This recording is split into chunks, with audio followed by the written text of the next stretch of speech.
Good evening. Can you hear me without the microphone?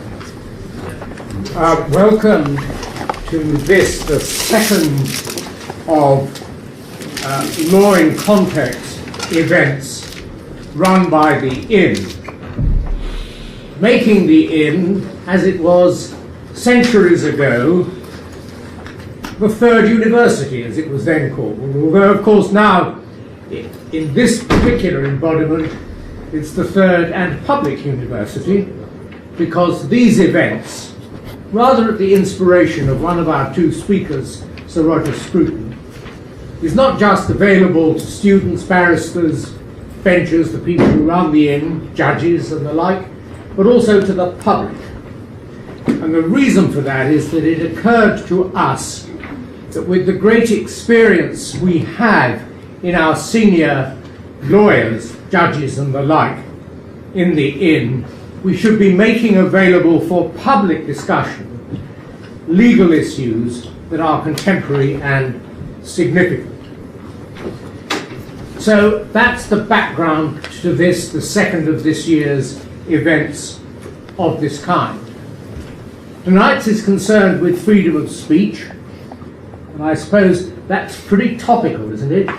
Because we're just discovering that whether or not we have freedom of speech, we have reduced freedom to think, at least without the approval, say-so, or manipulation of one or other of the massive giants that are suddenly bestriding the globe, and in what, less than 20 years of existence of such bodies, Google, Facebook and the like, facing the sort of restrictions that were imposed on Rockefeller when he took such a monopolistic control of oil as to need his empire being broken up. Now, freedom of thought is so at risk that these other organizations, less than 20 years in construction, have to be broken up. So freedom of expression is not an untopical issue. The format of these events, which has developed over the last couple of years and has been successful, is that we have two speakers who on tonight's, on this evening's event, will speak at some length each and then probably have a discussion, to be followed by a question and answer session, at which point freedom of speech will be withdrawn. Because we have an inflexible rule that any observation in the question and answer session and any question shall be no longer than 30 seconds, on the basis that properly constructed and sub-edited, nearly every proposition and every question can be reduced to 30 seconds, so sub-edit it in your head before you speak, especially if you, A, say nothing by way of thanks to the speakers, we'll do that at the end, and don't bother to introduce yourself unless it's material to the issue. And also, it may well be you'll agree with what the speakers say. So in your 30 seconds, you can turn yourself into a modern-day journalist, a John Humphreys, and you can take the other side of the argument to test our speakers with, and what do you say, Sir Roger, to the following proposition? It's quite good fun. Enough from me, save, of course, that I ought to say something about our two speakers. And again, we tend to say little, on the basis that if you come from the Inn, as many of you do, you'll certainly know the Inn members. And Sir Roger is a well-known public intellectual philosopher. He read for the bar. He's an honorary bencher of this Inn. And that's all I'm going to say about him.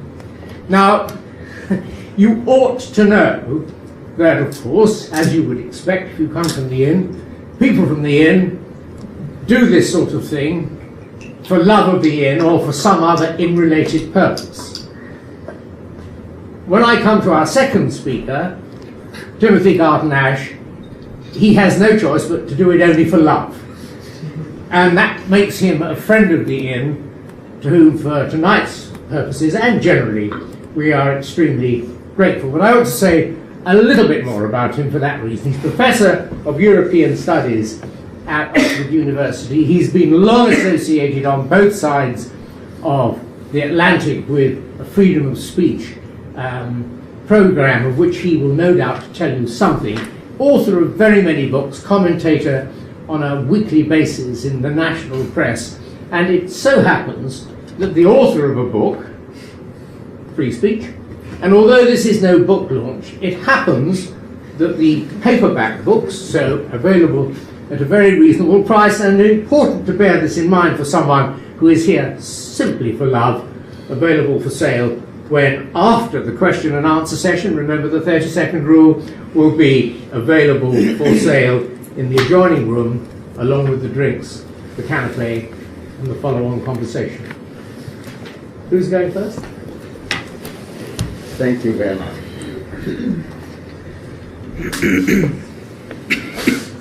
Thank you very much, Geoffrey. I'm not sure what John Humphreys would think of the notion of a modern-day John Humphreys. He might think he is still the modern-day John Humphreys. It's a great pleasure to be here. If I were talking about free speech and the law, I would feel somewhat intimidated in this temple of the law. I would feel like someone talking about Catholic theology to the College of Cardinals. Fortunately, this series is called The Social Context of the Law. So I'm going to talk about the social context, and then Roger can lay down the law. It's a great pleasure also to be speaking with Roger. We both, I suspect, one of our most formative experiences was interacting with and supporting the dissidents in Central and Eastern Europe before 1989. And in that situation, of course, free speech was an existential matter. These were regimes which lived by the big lie, by the semantic occupation of the public sphere.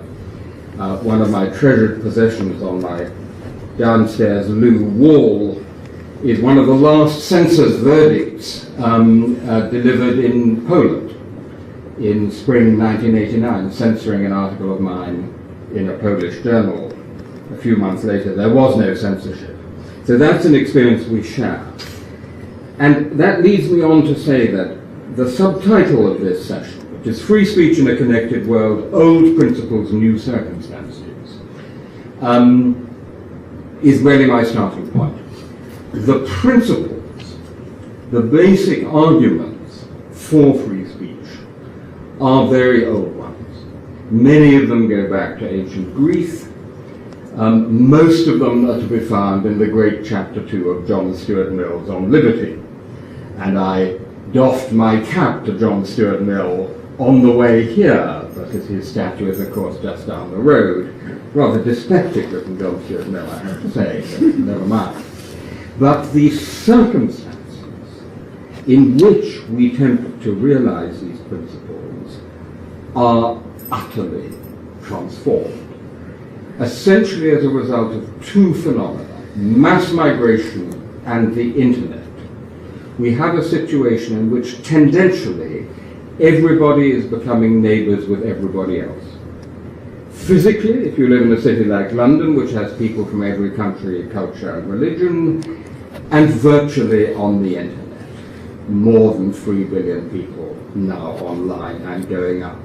This creates what I call not the global village, but the global city, cosmopolis. We live in this cosmopolis. This brings huge opportunities for free speech. Never in human history have so many people been able to communicate so instantaneously, so directly as so many other people, but obviously as large dangers. Someone said that surveillance is the business model of the internet, and that's absolutely spot on. The amount of data collected is beyond a Stasi general's wildest dream. Harassment, intimidation, one could go on. The internet is the world's largest sewer. Now, the effect of Cosmopolis is that the old rule of thumb, when in Rome, do as the Romans do, no longer applies, because there are people from everywhere in Rome, and what anyone says in Rome can be heard or seen everywhere. So the simple notion that you have to set the term simply for your own country or jurisdiction no longer works. In fact, what is going on over our heads is a global power struggle over the terms of free speech in a connected world. And I argue that there are essentially four forces which determine your effective freedom of speech in a given place at a given time. The first is international organizations and networks. Now, as lawyers, you might immediately think of the European Convention on Human Rights or the ICCPR, but actually, as important, informal or semi-formal organizations like ICANN, the organization that assigns IP names and numbers, or the Internet Engineering Task Force, which is a totally informal, not an international organization, but it's a network that has great impact on what we actually see and hear on the Internet. And then there are what I call the big dogs, the big cats, and the mice. The big dogs are the states, governments, courts, law enforcement.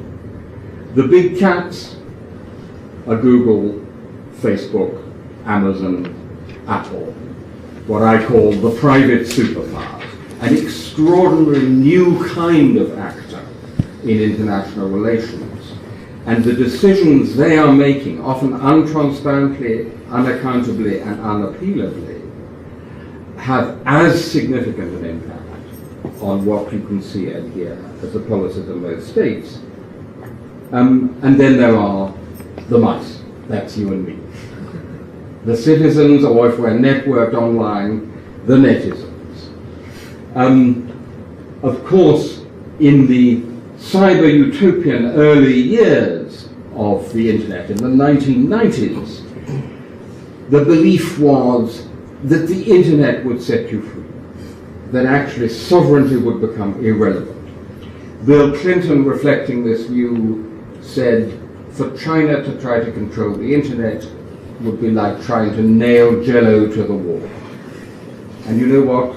The Chinese Communist Party turned round and said, Bill, just watch us.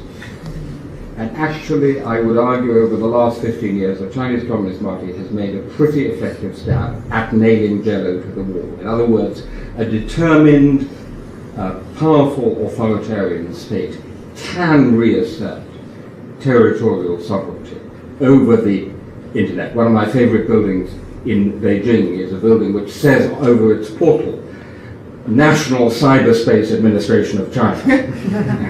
We administer our cyberspace. So the sovereign, the classic political sovereign, is still very important, but its sovereignty is more challenged and more qualified, and it's the interaction of those four forces, I argue, that determines your effective freedom of speech. Therefore, our starting point cannot simply be the laws of a particular jurisdiction, a particular constitutional tradition. We have to step back and go to first principles, to norms, and try and think about what it is we're really trying to achieve, and then ask how that might best be achieved. In one case, it might indeed be the laws of a particular state that are most important. Or it might be the terms and conditions and practices of Facebook or Google, or it might be the practice of a particular international organization or network, or some combination of the above. So what we set out to do in this project at Oxford, which Jeffrey kindly mentioned some 10 years ago, was to try and work out some draft principles for free speech in a connected world, in the world I have described.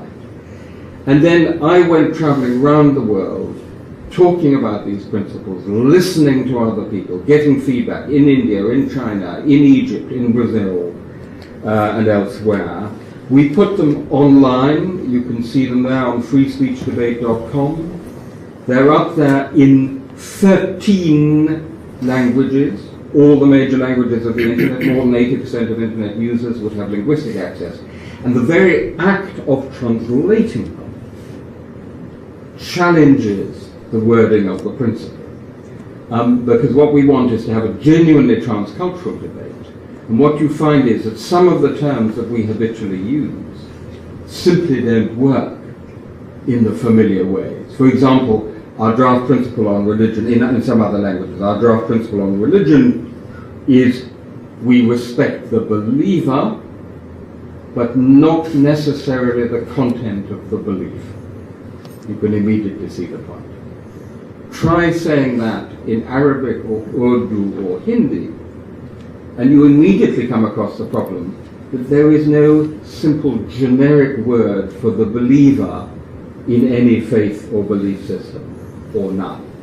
There's either a word for the true believer in the one true faith of Islam, or some very academic term imported from Western usage. So in the very act of translation, you come across the stubbornness of cultural difference. That's the result. It's also the spine of the book.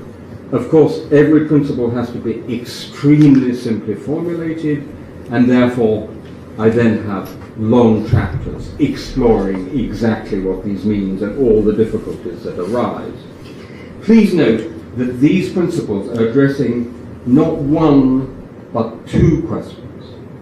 The two fundamental questions about free speech, which I formulate as follows. How free should speech be? And how should free speech be? The first is the question of the lawyer, or the lawmaker. Where should the boundaries be? The second is a question to culture, to civil society, to intellectuals, to all of us as citizens. Within the generous bounds that the liberal state should set for freedom of speech, how should free speech be? How should we practice it? In what I call, in the key phrase for me in the book, robust civility, which I'm sure we'll practice this evening. It's not just civility. It's not just having tea with the Queen. It's robust civility. There is nothing, however difficult, that you can't talk about, but you find ways in which you can talk about it without coming to blows and breaking off the conversation. So that's the spine of the book. Now, this is obviously a vast canvas.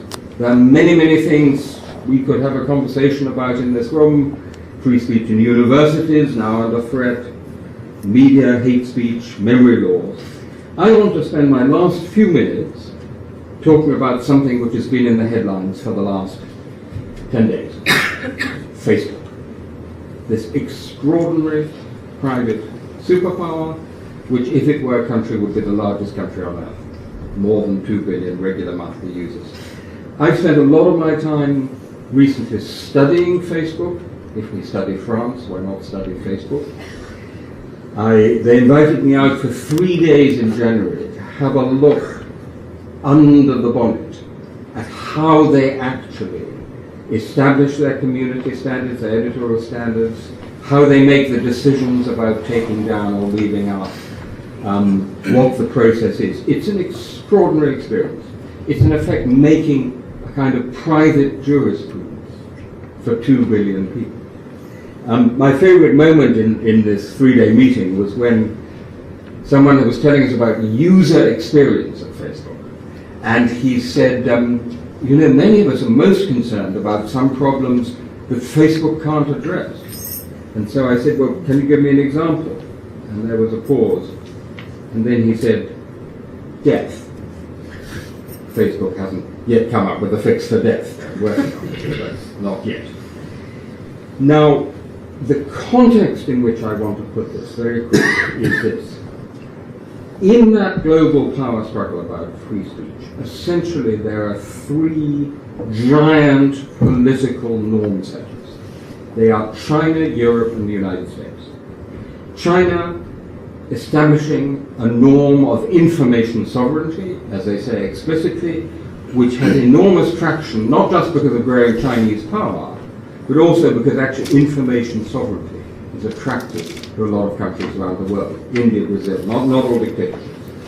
The US with the First Amendment tradition, the internet giants, and Section 230 of the Communications Decency Act, no intermediary liability. And then in the middle, as it were, the swing power, Europe, which out of frustration at what has been coming at us over the platform is actually moving towards more and more regulation. And the most salient example of this, which many of you will know, is a recent German Netzwerkdurchsetzungsgesetz, as it's simply called, the Facebook law, which in effect incentivizes private censorship by Facebook. It says you, Facebook, should decide what is illegal according to a long list of German laws and take it down in advance, and if you don't do a good enough job, we'll fine you 50 million euros. So the potential chilling effect is enormous, because there's a clear incentive for Facebook to take down much more than it should. President Macron has talked about having a law against fake news. In the British debate, and we've seen it again in the last 2 weeks, there's been a rhetoric of outrage on the part of politicians, understandable outrage at what has happened with data. And then there's the familiar cry goes up, something must be done. And then we're in danger of the familiar syllogism, something must be done, this is something, so we'll do this. And the something might well be a German-type law. And of course, what Germany does today, the EU might do tomorrow. Now, I think this is a very dangerous route to go down. But I would argue that if we don't want to go down that road of the state, as it were, outsourcing censorship without transparency, without accountability, without appealability to the Facebook or the Google, then we have to come up with something better. Some mixture of regulation and self-regulation, which is more appealing. Now, I have quite a lot to say on that, but I'm conscious that we have a very stern chair here.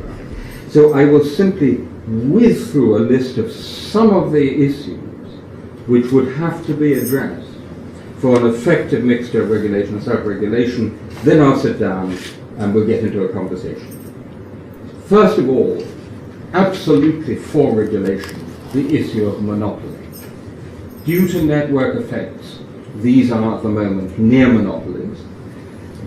There is something close to regulatory capture in the United States. American public power is not going to regulate against monopoly, at least not at the moment. I entirely support what Commissioner Vestager is attempting to do, in principle, because pluralism is itself essential. Pluralism of platforms for free speech. Privacy and data protection, again, clearly a subject for regulation, but an awkward balance against the need for data sharing for transparency. So people blithely make generalizations about things like fake news and echo chambers, right? You all heard that. The truth is, we don't know exactly what's going on, because the only people who know are Facebook and Google, and they're not yet telling us. They may produce studies by the Facebook data science team saying everything is hunky-dory, but we can't actually just take that on trust. So actually we do have a need for Cambridge and Oxford academics to get data from Facebook, but then how you do prevent them doing with it what the gentleman in Cambridge apparently, allegedly did with Cambridge Analytica. Political advertising. Very, very important. Some have said that what Russia did with targeted advertising on Facebook may be the most effective advertising campaign in history to swing an American election. Clearly, I think a subject for political regulation. The Facebook news feed. There's a good evidence now to show that people, particularly younger people, are getting more news that is selected by algorithms than is selected by editors. Is there not a public interest in knowing something more about the algorithms determining what you see on newsfeed?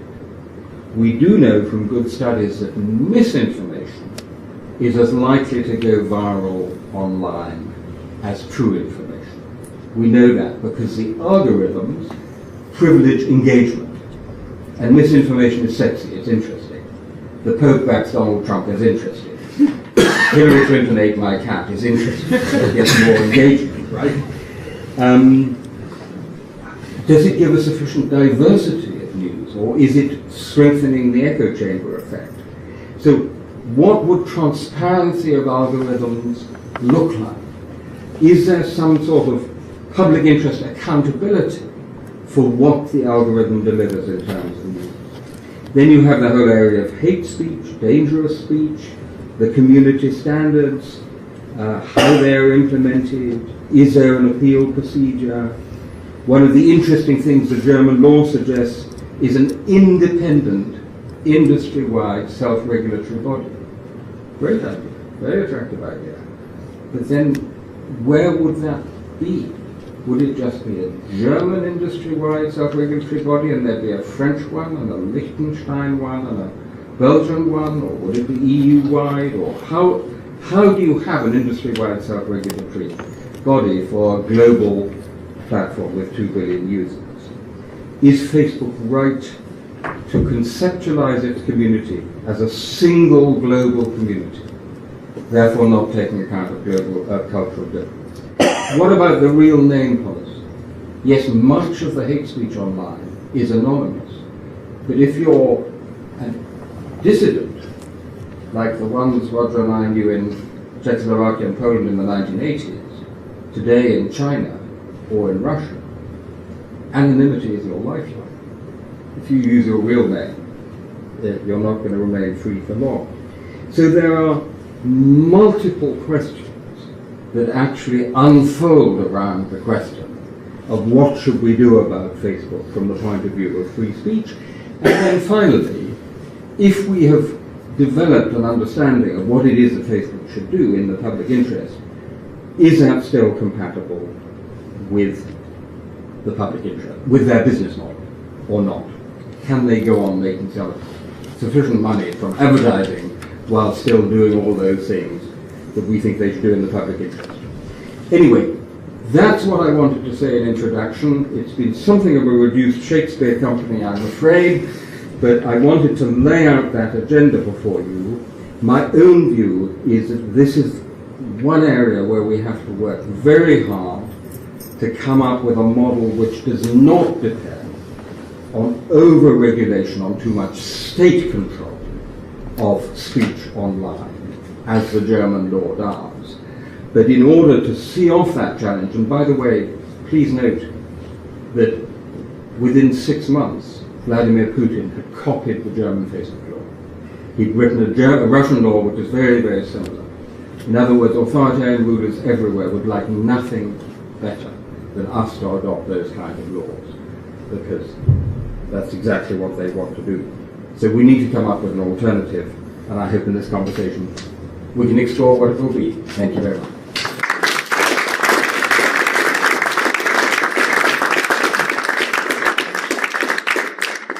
While Roger's taking the stand, I should have said at the beginning that Sir John Laws was going to be moderating this session. Unfortunately, he's unwell today, sends his apologies, and that's why you have me instead of him. Roger. Thank you very much. I'm very pleased to be addressing this gathering, and especially to be following Tim Garton Ash, whose book I thoroughly recommend. Of course, it's extremely difficult to disagree with anything he has just said. And we both of us recognised that this was going to be one of the problems of the evening, to manufacture disagreement about something which probably very few of the people in this room differ about. However, I think there are some issues which I could add to those that he's already raised, which I think we ought to think about. Although he's quite right to have raised all these questions about Facebook and the social media, one has to recognise that these are not directly about freedom of speech. They're much more about collecting data and misusing it. And maybe we can have a law controlling that, even though freedom of speech is something that is protected independently. I mean, the church, after all, which was very similar to Facebook in its great moments, did a lot to maintain a kind of orthodoxy over all its members, who were potentially all the citizens of the world. Let's say all those people recognized as the faithful. And it had an index which controlled what could be published. It tried to create a uniformative opinion. It didn't distinguish very radically between misinformation and information. And indeed it was full of exciting stories which attracted people to look up each morning in their prayers exactly what everybody else was thinking. So there was, Facebook is obviously leaning on something which is there in the human condition, a desire for conformity around a doctrine and an experience which enables people to enjoy the comfort of belonging without the trouble of thinking things through. I think we should remember, therefore, that we're dealing with something which isn't just a temporary question that's confronting us now because of the media, but something which is there in human nature. And if you ask yourself the question, what is it that, why do we want to protect free speech? It immediately gives rise to a further question, which is what does speech actually do? What is it aiming at? And there are two quite different things that speech aims at. On the one hand, there is truth. In scientific communities, there is a form of language, open discussion about empirical data and theories and so on, whose sole and sufficient justification is that it's aimed at finding the truth about something. But in other communities, non-scientific communities, speech still exists without that commitment to truth. In religious communities, speech exists rather for the aim of membership. The most important goal of any religious text and ritual is that it's reinforcing the membership of those who submit to it. And membership is a completely different goal from that of open inquiry. And I think many of the threats to free speech come because absolute freedom of speech will always, in the end, conflict with some of the conditions of membership. If you look at the kind of things that people down the centuries have most objected to, the kind of pronouncements that people have wanted to shut up, it's usually those which are true. There's no great need to shut up someone who's saying something obviously false. But someone who's saying something true, for example, about the narrative of the Gospels or about the origins of the Quran, that person is running a dangerous line if he's in the middle of a community for whom these are unquestionable truths. So it's when you actually question something by saying that it isn't true that you're in trouble. So the normal purpose of speech, which is to aim at the truth, enters into conflict with this other purpose, the purpose of ensuring and reassuring membership as soon as somebody is saying something which is so obviously true that it has to be stopped. And I think that's something which is very relevant to the situation that we're moving into today. We don't have a society which is based upon a shared religion or a sense of our shared membership based in metaphysical and transcendental visions of the community. We have a political society which has tried to maintain openness about faith and about those beliefs on which people build their lives. And of course this is an extremely difficult thing to maintain. And as Tim rightly said, mass migration and the internet have made this balancing act yet more difficult for us. But we still are committed through our political order to maintaining free speech in one way or another. I don't think we ever will be able to control Facebook so that it is a truth-directed rather than a membership-directed institution. It will always have that the maintenance of this network of members as its first priority. But that doesn't matter as long as there are other institutions, other ways of relating to each other in which truth can be uttered and is protected. This is an old matter. Spinoza in the 17th century first, I think, clearly put it before us. He recognized that the absolute importance of truth for the maintenance of political order, but also for the fact that truth can only be openly confessed to by those people who are able to protect themselves from the masses. The masses will always feel threatened by the open pursuit of truth. So he had a very elitist view that in the end the philosophical circle should be quiet about its pursuit of truth, but nevertheless do it for the common good. And I think that's perhaps the situation in which we are now. But this means that perhaps we ought to be very clear about how we would protect that little circle of people like us here on this table. How we can protect ourselves from all those people out there who are offended by the things we say, and offended in particular by the fact that we feel free to say them. In the past, in this country, it has been the case that we had recourse to law in the private sphere in order to protect ourselves. If people said things about us which were threatening or untrue, we could sue for libel. All kinds of defences of our own identity and of our exercise of our right to free speech arose through the law of libel and associated matters. But we know now know that that's not going to be effective because of this change introduced by the internet. And in particular, the difference between truth and falsehood seems to be increasingly undervalued.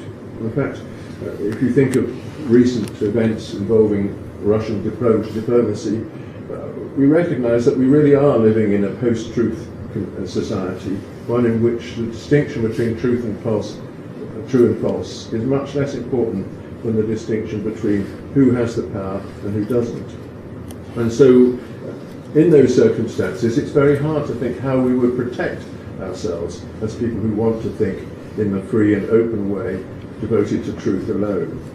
And one response, and this is where I think I'll conclude, one response is to think of the universities and also in institutions like this one, the Inns of Court, as places where people can openly debate the issues of the day, and everything that bears on those issues can be openly entertained and expressed without people being punished. But we know that, unfortunately, in universities, people are now punished for entertaining thoughts which, however commonsensical they are, have come into conflict with the identity politics of the day. Identity politics is what's left when membership has gone. When you don't belong to anything that you can define, but simply want to define yourself as a potential member of a community. And this has led to extremely interesting problems in our universities when quite famous old-fashioned liberal feminist figures like Germaine Greer suddenly find that they have entertained the wrong proposition about something. She entertained the proposition that women who define themselves as men are, if they have no penis, not actually men. And this, she had no idea that this was a heretical thought until she expressed it. But having expressed it, she discovered that she was not welcome to the University of Cardiff, where she was going to utter this thought. Now, these, and that's an interesting case, but it is. There's a growing sense that you can't know in advance now what thoughts will be forbidden, because there is no clear, shared religious view or shared conception of membership. Anything that you might say in a university could be picked upon by some self-identifying member of that university as a reason for getting up and protesting and maybe beating you up like Jacob Rees-Mogg. So there is a real question how you create an institution where just anything can be said and where the truth is pursued regardless of where it leads. If universities can't be that institution, then perhaps the Inns of Court could be. It's certainly the case that so far nobody in this room has shown any look of shock on their face. But you don't know where it's going to next occur and how. All I can say is that in the past, people recognised that truth is an absolute value, and that there has to be some sphere in which it can be pursued regardless. But also recognised that there have to be social conventions, rules of politeness, what Tim calls a robust civility, which I think is an excellent phrase, which prevent people from pursuing truth anyhow and with disregard for other people's feelings. And I think that's one reason why you need enclaves like this in which that activity can be conducted. The law will never be sufficient to guarantee it. What one needs is a tradition of open inquiry, such as we in the West have managed to develop. But it has taken us 1,000 years, so we can't expect that it will be immediately understood by those people coming into the West from places where no such practice of open inquiry exists. So on that negative note, I will hand back to the chair.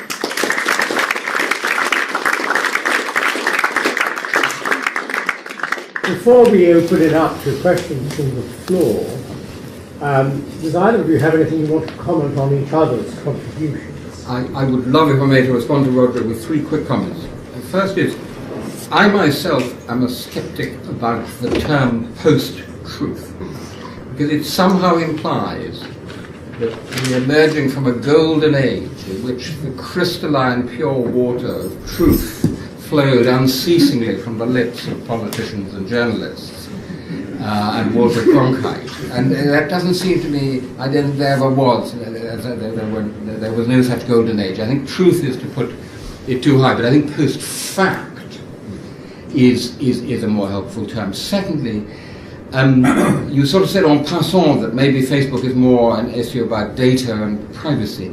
I think it absolutely is a free speech issue. If there were 10 Facebooks with 2 billion people each, accessible to everyone around the world, and they all had different rules of engagement and community standards, that would be absolutely fine. But there is only one. And actually, I have seen how they do limit speech, often in a quite arbitrary way. I was present in this meeting in Menlo Park at the headquarters, a discussion about the definition of a public figure. That sounds familiar to a lawyer. Definition of a public figure. They have their own working definition of a public figure, and that determines how much criticism of that person can be made on Facebook. Most of the definition is unexceptionable, but part 4 of the definition is you have appeared more than 5 times in the media in the last 2 years. Now, I don't know what you think about that, but that sets the bar pretty damn low and opens the sluice gates for a torrent of abuse to this person who happens to have been mentioned. So it's a pretty fundamental free speech issue, and there are quite a few others. So I think we do have to go at them to understand what's going on. Finally, on universities, I couldn't agree more. We are fighting the good fight at Oxford. Ken MacDonald, former Director of Public Prosecutions, and I have actually written a statement on free speech for the University of Oxford, which is now on the university website, containing the phrase robust civility, which says the university should allow all speech that is lawful. That is the only hard limit, that is lawful. Then it goes on to say, however, we preserve conditions of robust civility. And there are different spaces in a university. So indeed, this may not be something that should be said in a student dormitory. It may not be something that should be said in the seminar room. But in a student debating society, absolutely, Marine Le Pen should be welcome. And Donald Trump should be welcome. So, we are pushing back. But we face pressure from above, from below, and from the side. The government, the prevent legislation. Some of you will know the first version of the Home Office guidelines said that we should prevent speech including non-violent extremism. As I pointed out at the time, I think that means Jesus Christ had no right to speak at Oxford. A non-violent extremist, if ever I saw one. Pressure from below, the students. And here what it is what I call the I'm offended veto. The simple subjective act of saying, I am personally subjectively offended, is held to be enough that Germaine Greer cannot come and talk, by the way, about a completely different subject, or Julie Bindell. And pressure from the side that actually these students are often using concepts that have been developed by some of our colleagues and being supported by some of our colleagues. So we have a fight on our hands, and the real problem is that 50 years ago, the battle for free speech was being fought by students. Now the battle for free speech is mostly being fought by faculty, and it's students who are trying to limit free speech. So it's a real problem. But I agree with most of that, though I think on this post-truth idea, one should recognize a way of thinking that goes right back to Marx's theory of ideology and in the 19th century, and was taken up in a different language by Michel Foucault in Les Mots et les Choses, which actually has the effect of displacing truth from the centre of inquiry, any issue, always looking behind, d'où parles-tu? From where are you speaking? We're looking behind the actual utterance to the power relations which find voice through it. And I think that took over a lot of thinking in the literature faculties and sociology faculties throughout the university world, and it encouraged students to believe that actually truth is not what it's about. It's all about power. And the person speaking represents perhaps a power which is hostile to your interests, and therefore you have a right to use whatever weapons you can find against him. I think that is something which certainly you find that in as a standard piece of rhetoric among French leftist students who are quite agitated at this moment in their desire to impose it. So it's interesting this, because I've done a lot of events in this project with a wide range of students at Oxford and elsewhere, and I'd say they're split roughly 50-50. And those most favourable to so-called no platforming and safe spaces are often the most privileged North American and Western students. So it's the students from China or Russia who sign up most readily for this project. And I think you're right that it's, again and again, it says this is about power relations. The speech is... Now, of course, at some level, that is clearly true. Speech relations are power relations at some level. But the answer to that is not to close down, not to no platform Julie Bindell or Germaine Greer, but to empower speech by and about the less powerful, the weaker, the vulnerable minorities, so that, the trans issue, which is a big issue for our students, is a classic example. Don't no platform Germaine Greer or Julie Bindell. Create a platform for transgender people for the discussion of transgender issues. So if your answer is speech enabling rather than speech restricting, I'm for it. Yes, but speech enabling for the most persecuted and marginalised of all of us, namely conservatives, doesn't exist. Well, it's funny you should say that, Roger. You should say that. I do think there is a really, and I'm, just to make clear from where I come, my patron saint is John Stuart Mill. I'm a John Stuart Mill, small L liberal, and an Isaiah Berliner. Ich bin ein Berliner. I do think there is an issue of ideological diversity in university faculty. So diversity is now, all universities are dedicated to the goal of diversity, gender, sexual orientation, ethnicity, and so on. And good thing, necessary, fine. up to a pint of copper, but a good thing. Equality and diversity. But there is a challenge, I think, about ideological diversity, and therefore about the range of serious arguments about what is true that our students are getting.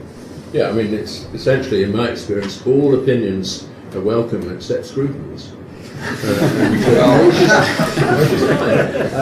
Because I don't depend upon a university. I think one, again, I go back to Spinoza, one does have an obligation to create one's own little network and circle of truth-directed friends.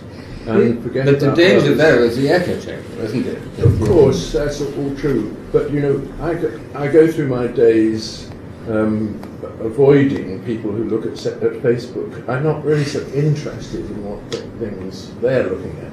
But I don't avoid those people who engage in old-fashioned debate like you and I are doing at the moment. And I think that's all one can hope for. Can I ask you both a question? Is the right to free speech a fundamental right inherent to being a human being? If so, rooted, and how far does it go? Where rooted, and how far does it go? Well, that's a modest question. But I think I've got it. You're the philosopher.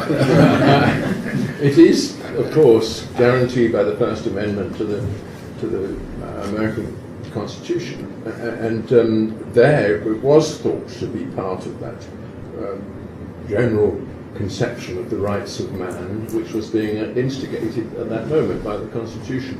I think the right to free inquiry is, as near as anything, to being a fundamental right of a rational being, because how can you define yourself as we do, as rational beings, as persons, if we can't actually exercise the thing on which that quality depends? So I think, but free inquiry is not quite the same as free speech.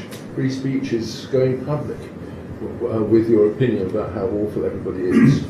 You know, that's rather different. Yes, it's a fundamental right, but it's a fundamental right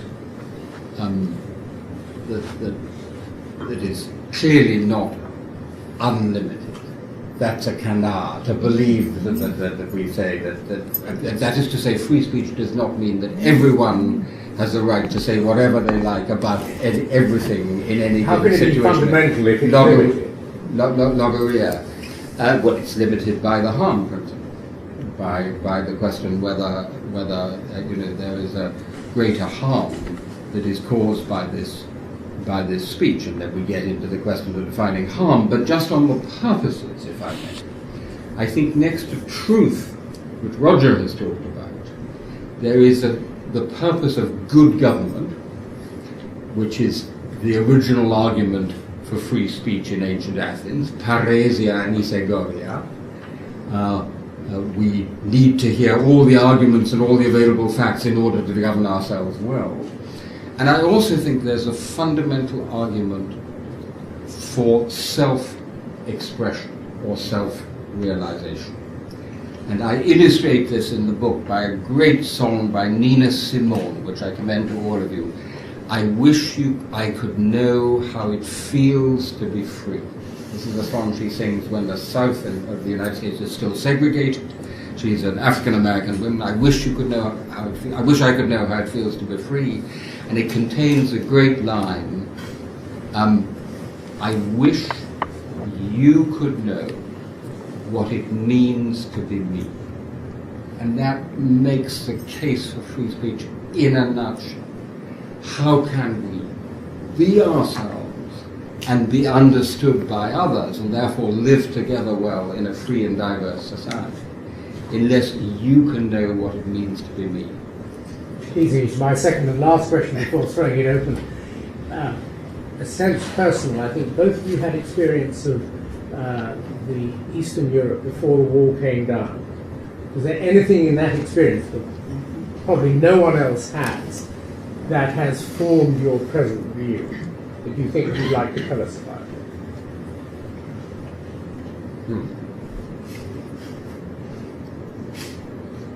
Well, I would say one thing that came home to me was how that those areas of thinking which are absolutely central to me, or meditating on philosophical questions, whether Wittgenstein's private language argument is valid or not, how uttering that could be a crime. So I really got to value my knowledge for the first time. If it is capable of being denounced as a crime, it must be worth something. But whereas here in the university, it looked like just some kind of specialised nonsense.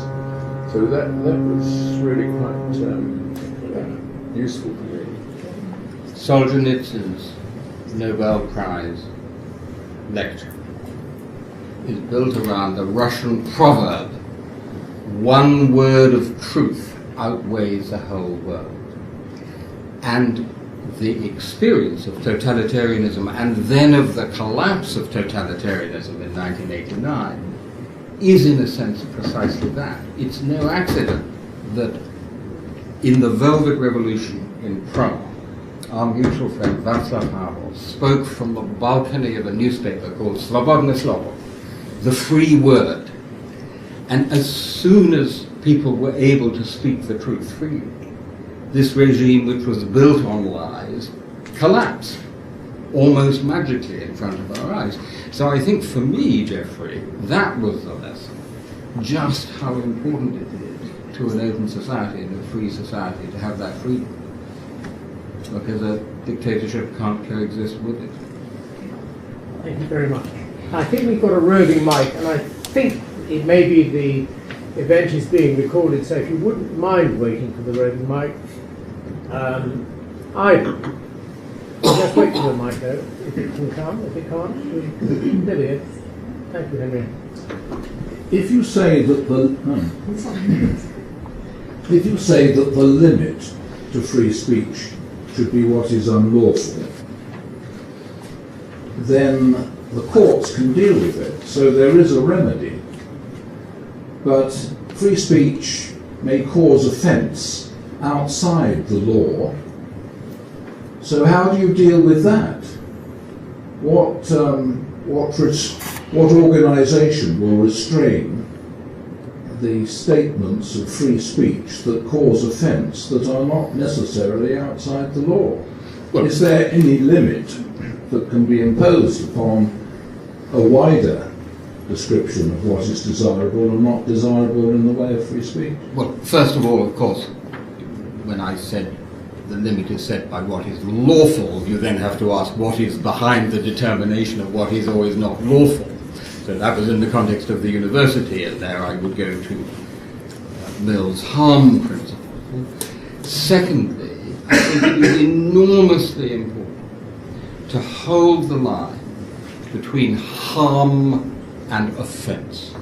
Harm, which is primarily objective, or at least can be seen to have objective components, and offence, which in the extreme case is purely subjective.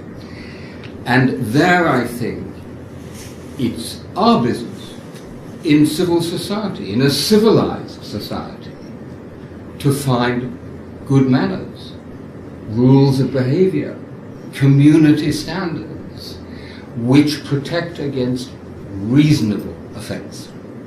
So where people might reasonably be offended, I'm all in favour of the BBC newsreader saying some people might find the pictures that follow offensive. Turn off if you want to. But I don't think people should be protected against an unlimited subjective expression of offence.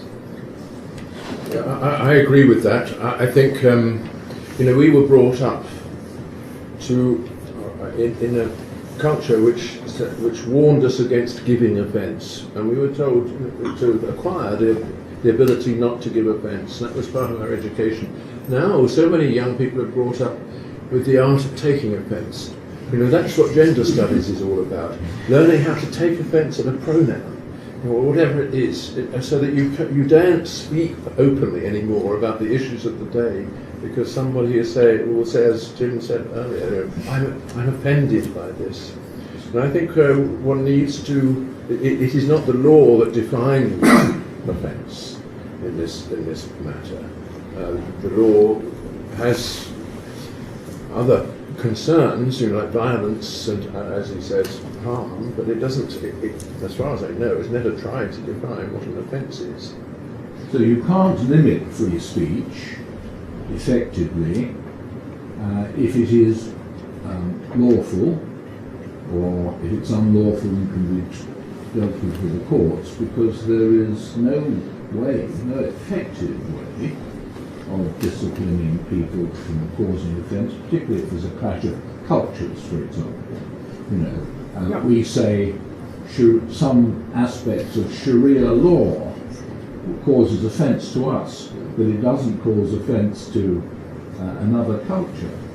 And therefore, there is no effective restraint upon free speech which causes offence.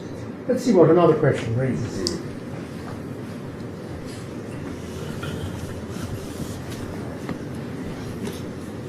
Hi, my name is Alan Hennessy. It's all right, just a short question, please, straight away. Sure. I was very interested. I came late, so the one that's not Roger. I'm also visually impaired, so the one that's not Roger. Yeah, I am the not Roger. So not Roger made a very touching reference to one of my favourite songs by Nina Simone. I wish you could know what it's like to be me. And I think you also made a very interesting point about the distinction between harm and offence. And I'd like to share with you my own... We're encouraging people to make short points, can you make it shortly, please? Sure. My point is this. I am a gay, Muslim, blind, Iraqi former refugee. And I tick many, many boxes. I was at the University of Cambridge's wet dream because I ticked a lot of boxes for them. And my question to you is about the distinction between harm and offence. You seek to uphold really rigid borders and intellectual borders between the notions of harm and offence. But going back to your reference to Nina Simone, I wish a lot of you could know what it was like to be me, and I wish a lot of the privileged people who come to the Oxford and Cambridge Union could know what it was like to be me, and I wish they could understand that some of their statements cause me harm. A lot of people think that they cause me offence, and they say that... Very well, I'm sorry, I'm going to cut you short. Have you got a question? Yes, my question is, how, with all your privilege, can you seek to uphold such an artificial distinction between the concepts of harm and offence? Thank you very That's much. my question. So I would take that question very seriously. My name is Timothy Garton Ash, by the way, and I hope you and thank you for that. All distinctions are to some extent artificial, obviously. That's, thinking is about making distinctions between terms. Nonetheless, I'm distinguishing between harm, offence, harm which indeed the law must deal with, offence which might reasonably be taken, a reasonable person might take, which I believe should be taken very seriously and dealt with by civility, by culture, by rules of behaviour, by sensitivity, by tact, by understanding what it might feel like to be you, and then, as it were, the gratuitous individual taking of offence, so that I take very seriously what you say about what might feel deeply hurtful to you. But in order to understand that, in other words, in order to live well with diversity, you need to have been able to say it, and I need to have been able to hear it. So that precisely makes the point that to live well with diversity, we need free speech, not closing down free speech. No, I totally agree with that. Next question, please. Thank you, Mr. Not Roger. And while the microphone's passing, it was interesting, wasn't it, that this very weekend... I'm deeply offended. this very weekend, a young man, whistleblower as he may be, was outed apparently by someone in government as gay. Now that is likely no criminal offence, but it may, according to his own account, have exposed him and his family to risk, danger and quite serious harm. An example of the problem of policing offence.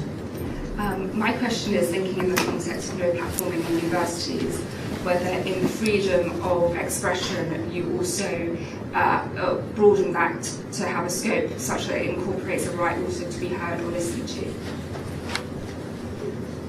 So I don't know if perhaps I'm not projecting, but my question is perhaps more succinctly, is does the freedom of expression also include the right to be heard or to be listened to? Just on Jeffrey's point, because it's worth adding that, of course, in Cosmopolis, in a connected world, we have the problem that things that are merely offensive in this society may be deadly harmful in another one, so that in a different context. And that is, I think, a genuine difficulty in negotiating this territory. Because I think that the guy in question, his family are in Pakistan, where the norms are very different. No, I don't think that anyone has an absolute right to be heard.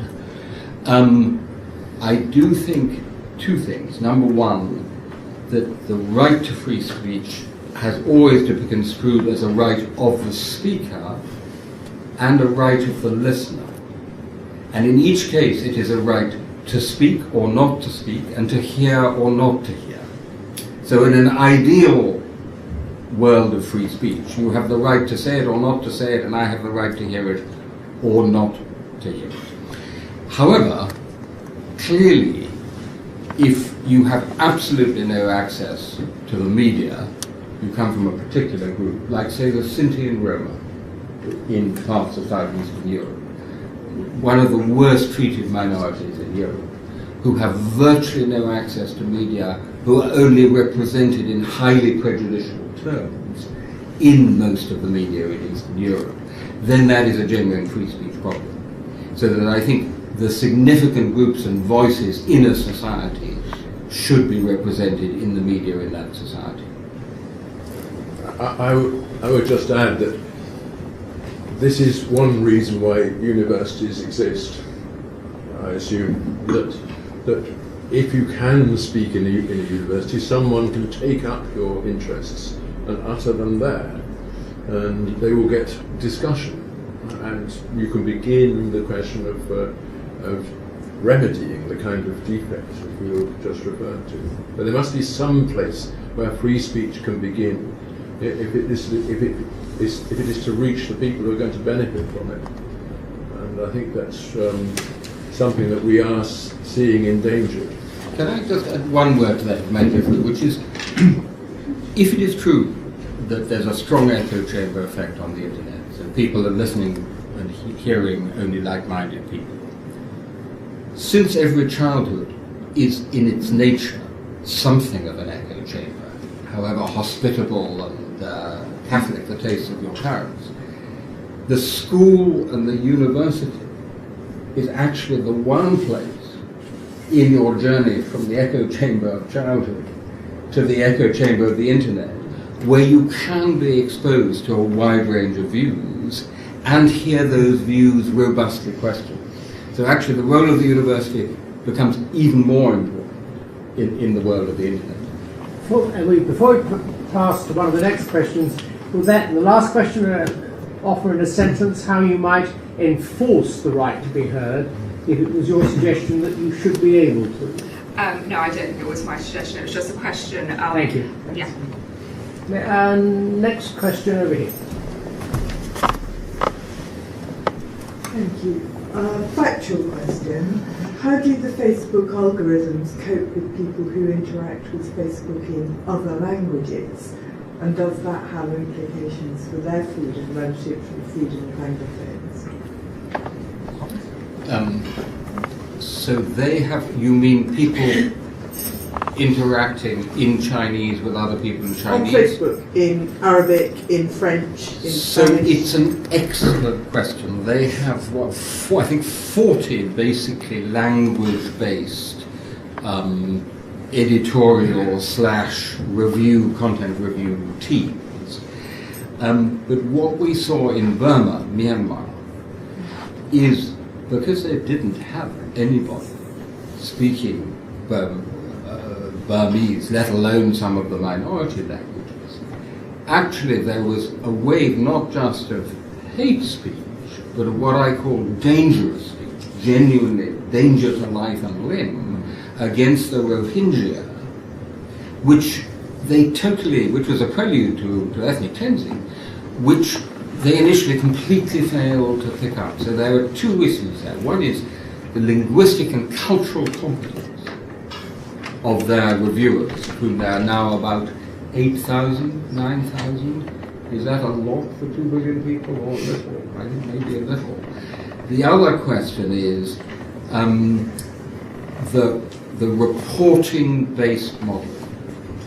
So their whole model is based on people have to report it first. So if, for example, everybody in England agreed that people with reddish hair should be executed, then nobody would report incitements to violence against Roger and me, even though we once had red hair, both of us. Right, so that the reporting model is itself, I think, an interesting question.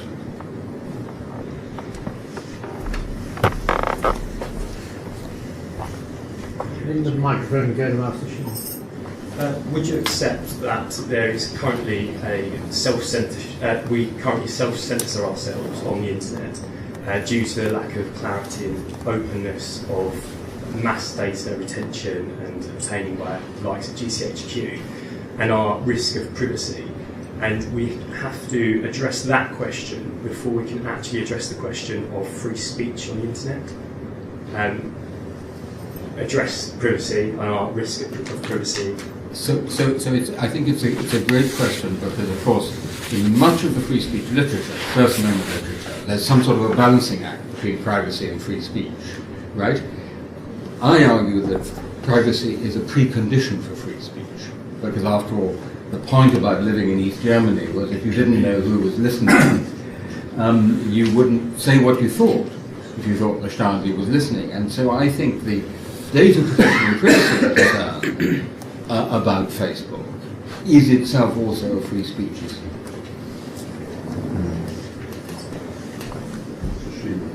You both, I think, worked on the basis that it might be possible to have different rules for academic communities, to which you and we would all belong, from rules which apply to the mass of the people at large. How do you think you could justify that to those who don't have the abilities to get into universities? Spinoza said you should keep quiet about it. And I think he was right. That's on the record.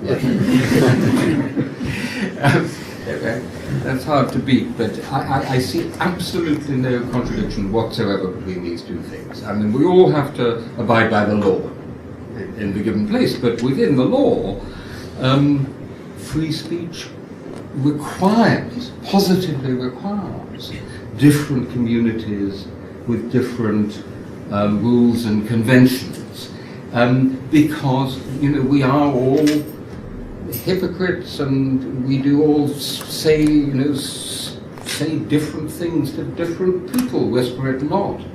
And we say one thing in public, and then when we're gossiping in the bar, we say something else. So it's important that there's both the public platform and the bar.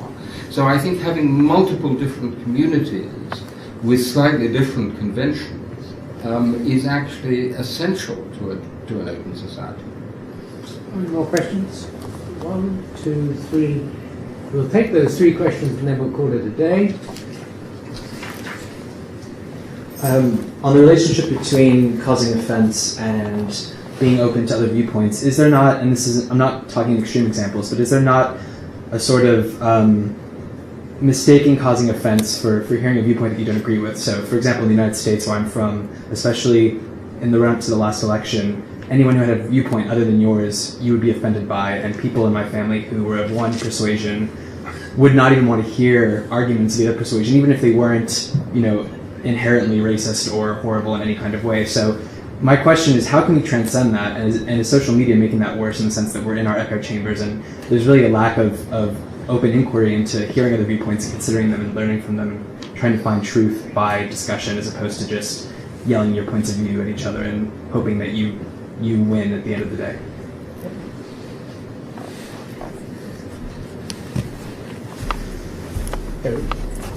Tim, you want one? We wouldn't take No, we're taking one at a time, but that can be the last. Individually. There is a terrific book by J.M. Coetzee, the South African novelist, which I recommend to you on this point. And what he does, he looks at the state of the person taking offence. And he says, taking offence is a sign of someone who is weak, who is unsure of their own position. It is the mark of the blusterer and the bully, he says. And so we have to try and educate people to be the kind of person who does not take offence. Educate people out of the state of being so ready to take offence.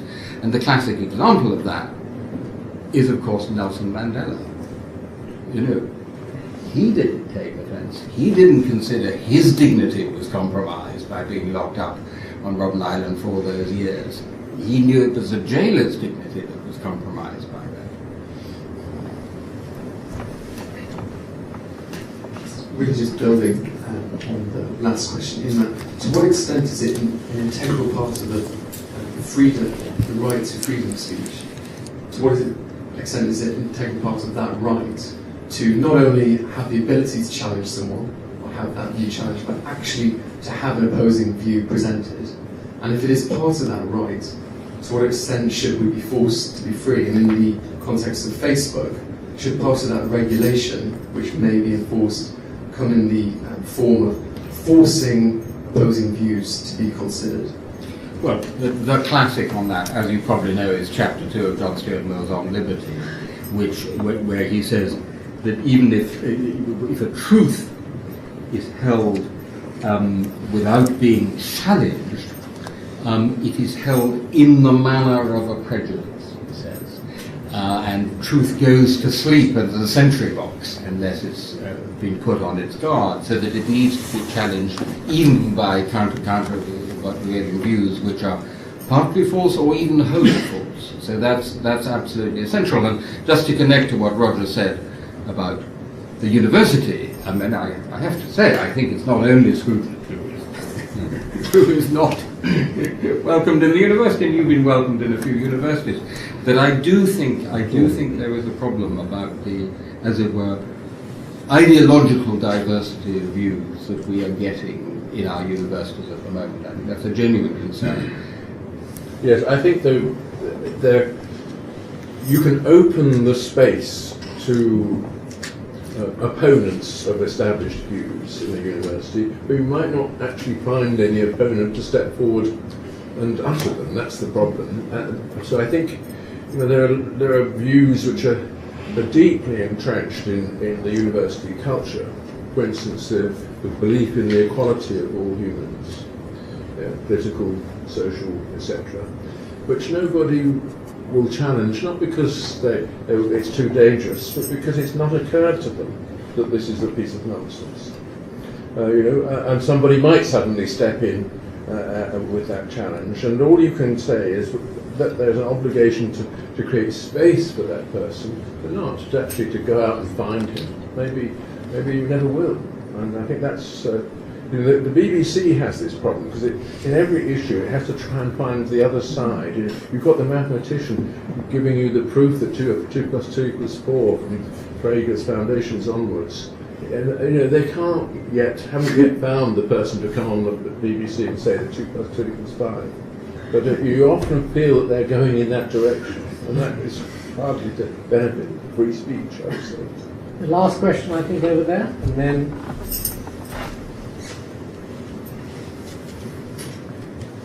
Tim, I think your hard line in the context of free speech at your university was whether a given free speech would be unlawful. Suppose the UK Parliament were to write a new law similar to one that I believe operates in Canada, to the effect that the statements made by Jermaine Greer would not be lawful. Do you think, in your view, at least normatively, that would be the end of it? You would say this is unlawful, therefore this ought not to be disseminated? Or do you think you have more of a substantive view that goes beyond just lawfulness?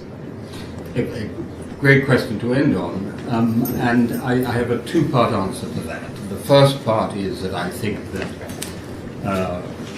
an institution like the University of Oxford should abide by the law. So I think our answer to that should be to nobble every MP in sight and get them to change that law, because it's a very bad law. I mean, that's what you do in a democracy. Okay, is then really start a campaign. As an individual, practicing Max Weber's ethics of conscience rather than ethics of responsibility, I absolutely think that civil disobedience is at some times and in some places necessary for the defense of free speech. And some of the greatest heroes of the battle for free speech, the heroes of my book, like Nelson Mandela and like Václav Havel, have of course practiced civil disobedience. Yes, I agree with what Tim has just said. There is a recognised limits of free speech already in the law in this country. Some of these limits are defined in common law, like sedition is unlawful, criminal assembly, incitement, so on. There's quite a lot of these things which could be stretched to cover a lot of things that people are worried by today. But these are not, on the whole, statutory matters. It's not Parliament who's decided them, but they've come down to us over the centuries of people recognising that some things really cause too much trouble to be permitted. And especially our experience of the 17th century riots and the opposition between the Puritans and the establishment at that time. Thank you both very much. I hope you found this an interesting and provoking evening. I noticed a couple of examples of freedom of speech getting through unchallenged, like the observation about gender studies, which was Roger's expression of free opinion. Free contempt. Free contempt, and nobody challenged him. And I also noted that there was no suggestion from anyone that the Facebook and so on will self-correct in the way that perhaps earlier monopolies of thought control might self-correct. But we've had a great deal to think about. And if you find this evening of interest, I should just tell you that the next two, one's on Monday, April the 16th, where I and others will be talking about the end of a phase of international criminal trials for war, and we very much hope that John Laws will, on Monday the 14th of May, be engaged in a similar process to tonight on aspects of Christianity and other religions. Meanwhile, it is my great pleasure to invite you all, before you go there, to look at the book and have a drink. My great pleasure to invite you to show your gratitude for our speakers who've given us a truly stimulating evening.